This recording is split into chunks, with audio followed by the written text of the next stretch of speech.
Electric field intensity की जो हम लोगों ने सेकंड वीडियो देखा था उसमें हम लोग उसके डिफरेंट न्यूमेरिकल कर रहे थे नीट और आईआईटीज के लिए। तो इस बार हम देखेंगे कि डिफरेंट डिफरेंट लोकेशन पर या हम यदि चार्ज का अमाउंट बढ़ा देते हैं तो हमारा इलेक्ट्रिक फील्ड जो नेट इंटेंसिटी वो कितना होगा। सपोज कीजिए दो चार्जेस हैं, एक प्लस क्यू है और ये भी प्लस क्यू है। इन दोनों के बीच की डिस्टेंस है वो मैं ए मान लेता हूँ। क्या है, ये भी प्लस क्यू है और ये भी प्लस क्यू है और उनके बीच की डिस्टेंस कितना है, ये है। मुझे मिड पॉइंट पर नेट इलेक्ट्रिक फील्ड इंटेंसिटी को फाइंड आउट करना है। क्या करना है, नेट यहाँ पर मुझे निकालना है। देखिए इस चार्ज से यहाँ तक की जो डिस्टेंस है वो a/2 है और यहाँ तक की डिस्टेंस इस चार्ज से यहाँ तक की। इस पॉइंट को P नाम देता हूँ। क्या है, P नाम दे दिया उसके। तो उससे मुझे प्लस क्यू चार्ज के कारण पॉइंट P पर इलेक्ट्रिक फील्ड इंटेंसिटी की डायरेक्शन किधर होगी, बताइए किधर होगी।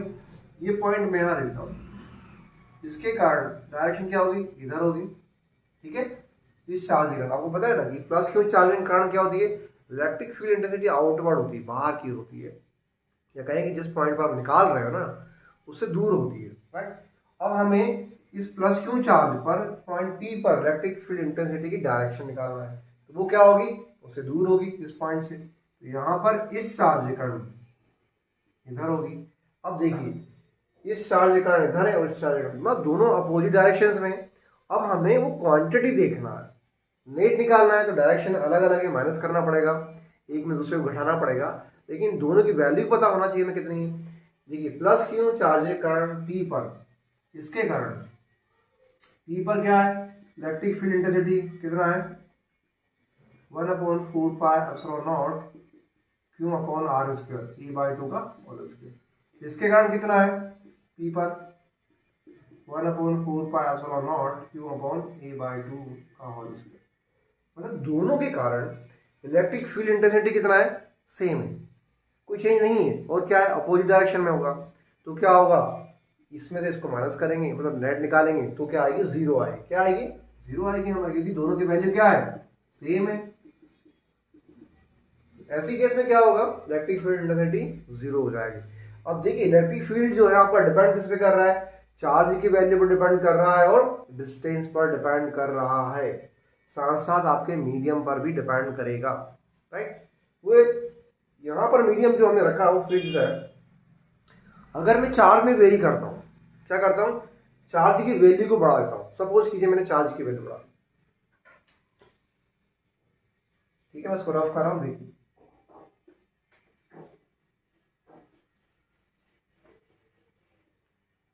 सपोज कीजिए कि मैंने ये चार्ज जो है प्लस क्यू से +2Q कर दिया। क्या कर दिया, +2Q। अब क्या होगा, इलेक्ट्रिक फील्ड इंटेंसिटी मुझे इसी पॉइंट पर फाइंड आउट करना है। ठीक है, तो अब डायरेक्शन तो इसके कारण +2Q चार्ज के कारण इस डायरेक्शन में ये E2Q कर देते हैं और इसके कारण क्या होगा, इस डायरेक्शन में जाएगी EQ।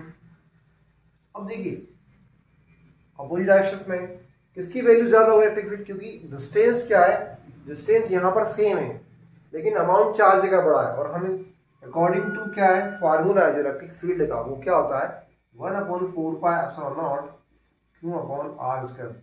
मतलब डायरेक्टली प्रोपोर्शनल होगा क्यों के, मतलब चार्ज का अमाउंट जिसका ज्यादा होगा नेट इलेक्ट्रिक फील्ड इंटेंसिटी उधर शिफ्ट हो जाएगा। तो डायरेक्शन क्या होगी इसकी, इधर शिफ्ट हो जाएगी। देखिए इसके कारण electric field intensity 2Q 1/4πε0 2Q upon A/2 का होल स्क्वायर। इसके कारण देखिए, इसके कारण इलेक्ट्रिक फील्ड इंटेंसिटी क्या होगी, 1/4πε0 Q अपॉन A/2 का होल स्क्वायर। राइट, अब हमें क्या निकालना, नेट निकालना है। तो शिफ्ट तो इधर होगा क्योंकि अमाउंट ज्यादा है, बाकी डिस्टेंस बराबर है। तो क्या करेंगे, E2Q माइनस EQ कीजिए, कितना लिखूं, इक्वल्स टू 1/4πε0 2Q। A/2 को भी बाहर कर लेते हैं, A/2 का होल स्क्वायर है तो ठीक है, इसको बाहर कर लिया, क्या बचा 2Q माइनस Q। राइट, तो क्या हो जाएगा, Q ए बाय 1/4πε0 a/2 का होल स्क्वायर। कितना आ गया, 2 पर चला जाएगा 4 क्यों 4πε0 और ए का होल स्क्वायर। ये आपका क्या हो जाएगा, ई नेट हो जाएगा। आपकी क्या निकल आएगी, ये net electric field intensity find out हो जाएगी। तो ध्यान दीजिएगा कि हम क्या वेरिएशन कर रहे हैं, पोजीशन को कहाँ चेंज कर रहे हैं, यहाँ सेंटर पर। चाहे आप चार्ज को मैं इधर शिफ्ट कर दूं तो भी कुछ चीजें अलग बन जाएगी। चलिए, चार्ज का हमने क्या करा, साइन को चेंज कर दिया, मतलब माइनस चार्ज को दे दिया। अब माइनस चार्ज, दोनों माइनस चार्ज हैं और हमें इलेक्ट्रिक फील्ड इंटेंसिटी को यहाँ पर फाइंड आउट करना है। इस पॉइंट पर फिर से इलेक्ट्रिक फील्ड इंटेंसिटी को फाइंड आउट करना है। देखिए क्या होगा, अब माइनस क्यू चार्ज के कारण इलेक्ट्रिक फील्ड जो होता है उसकी डायरेक्शन किधर होगी, इनवर्ड होगी, अंदर की ओर। पता है आपको, यहाँ पर आप देखिए माइनस क्यू चार्ज इनवर्ड होगी इस डायरेक्शन। तो क्या होगी, माइनस क्यू चार्ज के कारण, ये वाले चार्ज के कारण इलेक्ट्रिक फील्ड इंटेंसिटी की direction at the point P क्या होगी, माइनस क्यू चार्ज के इनवर्ड होगी। तो E1 क्या होगा, 1/4πε0 क्यू अपॉन कितना है, एक्स है, एक्स स्क्वायर कर दिया, क्या है, एक्स स्क्वायर हो गया। अब ये माइनस क्यू चार्ज है और इसके कारण क्या होगा, electric field intensity at the point P inward होगी, ये भी इसी डायरेक्शन में होगी, यहाँ पर अंदर की ओर। तो क्या होगा, E2 = 1/4πε0 a upon Q upon a plus x का होल स्क्वायर। हो गया, हो गया। तो अब दोनों की नेट जो है कैसा निकालोगे, दोनों एक ही डायरेक्शन में E1 E2, तो क्या होगा, रिजल्टेंट होगा वेक्टर सम हो जाएगा, E1 प्लस E2 हो जाएगा इसी डायरेक्शन में, तो E1 प्लस E2 हो जाएगा। हो गया। देखिए इनका अमाउंट कितना है, ये नेट कितना होगा, 1/4πε0 q upon x square plus 1/4πε0 q upon a plus x का होल स्क्वायर। 1/4πε0 को बाहर निकालिए into q 1/x² plus 1/x plus x का होल स्क्वायर। हो गया, ये हो गया। इसको सॉल्व कर लेंगे तो हमारा आंसर आ जाएगा। एलसीएम लेके ऊपर नीचे कर दीजिए। देखिए ई नेट कितना आएगा हमारा, ई नेट जो होगा a प्लस एक्स का whole square plus a square upon a plus x का whole square into x square, साथ में लिखिए क्यू अपॉन 4πε0। ठीक है, तो सॉल्व कर लेंगे तो आपका आंसर आ जाएगा। तो कहने का मतलब ये है, हमारा कहने का कंसेप्ट ये था कि डायरेक्शन को कैसे फाइंड आउट करेंगे, रिजल्टेंट को कैसे निकालेंगे। अगर पॉइंट हमारा चेंज होता है, अमाउंट हमारा चेंज होगा तो रिजल्ट चेंज हो जाएगा, क्योंकि डायरेक्टली प्रोपोर्शनल है अमाउंट किसके, चार्जेस के डायरेक्टली प्रोपोर्शनल इलेक्ट्रिक फील्ड, और डिस्टेंस के क्या है, इनवर्सली प्रोपोर्शनल है, डिस्टेंस के स्क्वायर के इनवर्सली प्रोपोर्शनल है हमारा। ठीक है, अब ये पॉइंट मैं कहीं और शिफ्ट कर देता हूँ, नई तरीके से मैं कर देता हूँ। इस पॉइंट को हमने हॉरिजॉन्टल देखा था, वर्टिकली देखते हैं। वर्टिकली में किसी पॉइंट पर रख देता हूँ तो इलेक्ट्रिक फील्ड इंटेंसिटी निकालना थोड़ा मुश्किल इसलिए हो जाता है कि वर्टिकली में कहीं ना कहीं कंपोनेंट आएंगे आपके साइन थीटा और कॉस थीटा के फॉर्म में, और डिस्टेंस को निकालना भी कई बार महत्वपूर्ण होता है, ज्योमेट्रिकल कंसेप्ट लगता है। और यदि आपको नहीं पता है तो फिर वो इक्विलेटरल ट्रायंगल या स्क्वायर के ही बारे में दिया जाएगा क्वेश्चंस। तो यहाँ जो भी बनेगा हमारा, देखिए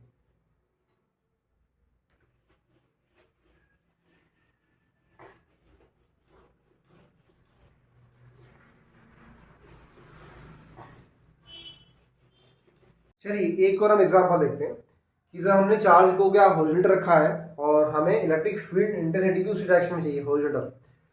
सपोज कीजिए हम दो चीजें यहाँ पर चेंज कर देते हैं, ये प्लस क्यू चार्ज रखा मैंने, यहाँ पर ही प्लस क्यू चार्ज रखा है। अब मुझे इलेक्ट्रिक फील्ड इंटेंसिटी कहाँ निकालना है, यहाँ पर निकालना है, मतलब वर्टिकल निकालना है। तो चीजें बदल जाएगी। इन दोनों के बीच की डिस्टेंस क्या है, ए है, हम इसको भी ए ही काउंट कर लेते हैं अभी, ये भी ए मान लीजिए, राइट। अब मुझे निकालना पॉइंट पी पर इलेक्ट्रिक फील्ड इंटेंसिटी निकालना, क्या निकालना, पॉइंट पी पर इलेक्ट्रिक फील्ड इंटेंसिटी। यहाँ चीजें बदल जाएगी, वर्टिकली है, दो कंपोनेंट आएंगे हॉरिजॉन्टल वर्टिकली। क्यों, देखिए यहाँ पर प्लस क्यू चार्ज के कारण पॉइंट पी पर इलेक्ट्रिक फील्ड इंटेंसिटी क्या होगी, इस पॉइंट से दूर, इधर ये होगी पॉइंट पी दूर हो गई। इसके कारण क्या होगा, इलेक्ट्रिक फील्ड इंटेंसिटी डायरेक्शन क्या होगी, प्लस क्यू पर, इससे इधर दूर, प्लस क्यू से इधर। ठीक है, तो यहां पर ये चीजें बदल जाएगी। आपको पता है ना ये क्या है, इक्विलेटरल एंगल है, क्या है, इक्विलेटरल एंगल है। इसके जो इंटीरियर एंगल है वो कितना है, 60 डिग्री। सारे एंगल कितने होते हैं इक्विलेटरल में, 60 डिग्री होते हैं। अगर ये 60 है तो उसका अपोजिट भी 60 होगा, क्या होगा, अपोजिट भी 60 होगा। ये 60 है, अपोजिट भी 60 होगा। थोड़ा बहुत मैथ्स लग गया, ठीक है। अब क्या करें, हमें इसके कंपोनेंट को देखना होगा इन दोनों के बीच में, क्योंकि क्या है, इलेक्ट्रिक फील्ड क्या है, वेक्टर क्वांटिटी है, तो इनके वेक्टर क्वांटिटी डायरेक्शन भी हमें पता होना चाहिए। और इन दोनों के बीच में एंगल 60 डिग्री बन रहा है, तो इनके कंपोनेंट्स यहाँ पर आएंगे। देखिए ये और ये हो गया, ये 60 डिग्री है, तो उसके हॉरिजॉन्टल वर्टिकल कंपोनेंट ये कौन सा वर्टिकल कंपोनेंट हो जाएगा, और ये हॉरिजॉन्टल कंपोनेंट हो जाएगा। मैं इसको E1 बोल देता हूँ, इसको ET बोल देता हूँ। क्या है, इसके कारण ये इलेक्ट्रिक फील्ड इंटेंसिटी इस डायरेक्शन में, इसके कारण इस डायरेक्शन में हो जाएगी, दोनों ऐसे डायरेक्शन में हो जाएगी। ये E1 है, ये E2 है, राइट। तो E1 का हॉरिजॉन्टल कंपोनेंट क्या होगा, E1 साइन क्या होगा 30 डिग्री, क्या होगा 30 डिग्री। और इसका वर्टिकल कंपोनेंट क्या होगा, थीटा के पास वाला है, थीटा के पास वाला है, तो E1 cos 30 डिग्री, दो कंपोनेंट हो गए। ये देखिए अब E2 का हॉरिजॉन्टल कंपोनेंट इस डायरेक्शन में E2 sin 30 डिग्री। इसका वर्टिकल कंपोनेंट क्या होगा, ये भी इसी डायरेक्शंस में होगा, क्या होगा, E2 cos 30। ध्यान देने वाली बात यह है कि E1 sin 30 और E2 sin 30 दोनों अपोजिट डायरेक्शंस में हैं, सेम अमाउंट में है, क्योंकि इनकी लेंथ भी सेम है, और चार्ज भी सेम है। इसलिए E1 और E2 की जब वैल्यू यहां पर निकालेंगे आप 1/4 pi epsilon naught Q into r square, मतलब ए स्क्वायर हो जाएगा। E2 की 1/4 pi epsilon Q upon a square, क्योंकि दोनों की क्या है, अमाउंट और चार्ज सेम है। तो यहां पर जब वैल्यू पुट करेंगे तो नेट क्या होगा, E net E1 sin 30 minus E2 sin 30। ये E1 और ये E2 यहां से बराबर है, तो क्या होगा, ये दोनों क्वांटिटी सेम हो जाएगी, तो 0 हो जाएगा। तो क्या है, हॉरिजॉन्टल डायरेक्शन में क्या हो रहा है, नेट इलेक्ट्रिक फील्ड इंटेंसिटी क्या हो रही है, 0 हो रही है आपकी। चलो वर्टिकल डायरेक्शन देख लेते हैं। वर्टिकल डायरेक्शन में क्या, दोनों एक ही डायरेक्शन में हैं, तो क्या होगा, इनका वेक्टर सम हो जाएगा। क्या होगा, ये वर्टिकल हो गया नेट, ये नेट वर्टिकल ही, और ये हॉरिजॉन्टल ही हो गया, तो क्या हो जाएगा, E1 cos 30 plus E2 cos 30। अच्छा E1 और E2 तो बराबर है, तो हम क्या कर सकते हैं, E1 की जगह E2 रख दीजिए और कॉमन निकाल लीजिए, तो बचा क्या, cos 30, राइट। तो क्या हो जाएगा, E1 cos 30 plus E1 cos 30 रख दो, तो 2E1 cos 30 आ जाएगा। क्यों आ जाएगा, क्योंकि E1 और E2 के वैल्यू सेम है, तो मैंने क्या रखा, E2 की जगह मैंने E1 रख दिया, ये आ गया 2E1 cos 30। हमारा नेट क्या आएगा, electric field intensity 2 into E1 कितना है, 1/4 pi epsilon naught Q upon a square. cos 30 की वैल्यू कितनी होती है, cos 30 की वैल्यू √3/2 होती है, तो क्या होगा, ये 2 से 2 कैंसिल हो जाएगा, √3 है, साथ में Q है, और नीचे क्या है, 4 पाई एप्सिलॉन नॉट ए स्क्वायर है, क्या है, 4 पाई एप्सिलॉन नॉट। ये हमारा नेट आ गया वर्टिकल डायरेक्शंस में।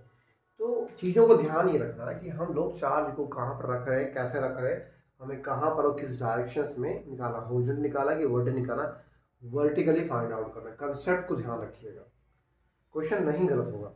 अगर हम आगे स्क्वायर की बात करेंगे, एक स्क्वायर के चारों कोनों पर हमने सेम अमाउंट में चार्ज रख दिया है, तो उसकी नेट इलेक्ट्रिक फील्ड इंटेंसिटी निकालना है, सेंटर निकालना है, तो कंसेप्ट तो वही लगेगा, वही डायरेक्शन एक इधर वो सारी चीज़ें, तो सॉल्व आसानी से हो जाएगा, ठीक है।